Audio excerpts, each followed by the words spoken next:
Prabu Siliwangi atau Pangeran Pemanah Rasa merupakan pewaris terah kerajaan Gajah di tanah Pasundan. Sewaktu muda, Prabu Siliwangi merupakan sosok yang gemar sekali melakukan tirakat dan berkelana dari satu tempat ke tempat yang lain. Mula bertemunya Prabu Siliwangi dengan sosok gaib harimau atau macan putih, yaitu ketika beliau mencari air untuk minum, hingga tibalah Prabu Siliwangi di Curug Sawer, wilayah Majalengka. Keberadaan sang Prabu di curug tersebut ternyata mendapat sambutan kurang baik dari sekelompok macan putih gaib penguasa tempat tersebut. Di antara kumpulan macan putih yang menghadang Prabu Siliwangi, terdapat seekor macan putih paling besar ukuran tubuhnya. Macan putih inilah yang menjadi pemimpin sekelompok macan gaib tersebut. Antara Raja Macan Putih dan Prabu Siliwangi pun terjadi pertempuran. Hingga hampir sehari lamanya, berbekal ilmu kanuragan yang dimilikinya, pertarungan itu pun akhirnya dimenangkan oleh Prabu Siliwangi.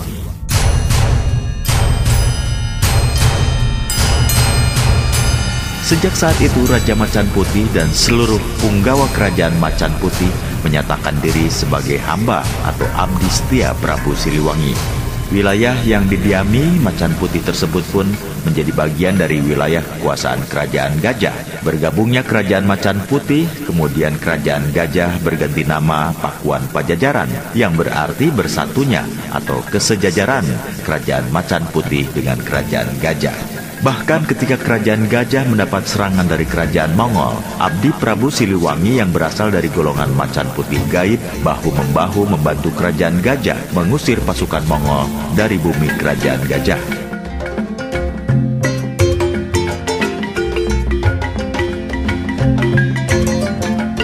Mulai dari saat itulah, Raja Macan Putih diangkat Prabu Siliwangi sebagai panglima perang yang berasal dari dimensi Kerajaan gaib. Ketika Prabu Siliwangi akan moksa atau melenyapkan raga dari duniawi atas bantuan panglima perangnya dan punggawa Macan Putih yang memiliki ilmu kedikdayaan tingkat tinggi. Kerajaan Pajajaran yang semula berada di dimensi fisik tanah Sunda kini berpindah ke dimensi gaib.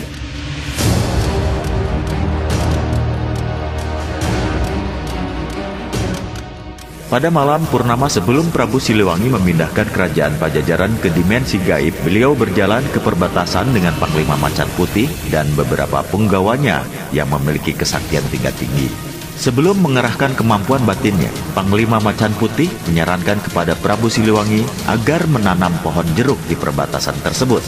Tujuannya untuk menyamarkan jejak kerajaan Pajajaran bahwa di tempat tersebut dulunya adalah kerajaan milik Prabu Siliwangi. Pada malam purnama kedua, Prabu Siliwangi dan punggawa Macan Putih kembali menuju ke perbatasan. Pada saat itulah Prabu Siliwangi dan punggawa Macan Putih mengerahkan kesaktiannya untuk memindahkan kerajaan Pajajaran dari dimensi fisik ke dimensi gaib. Selesai memindahkan kerajaan, Prabu Siliwangi menuju hutan Sancang. Sampai di hutan Sancang, Prabu Siliwangi sudah ditunggu ribuan pasukan Macan Putih. Pada saat itu pula, Prabu Siliwangi moksa dan pergi meninggalkan dimensi fisik untuk bersama dengan para prajurit dan pengikut setianya dari golongan Macan Putih.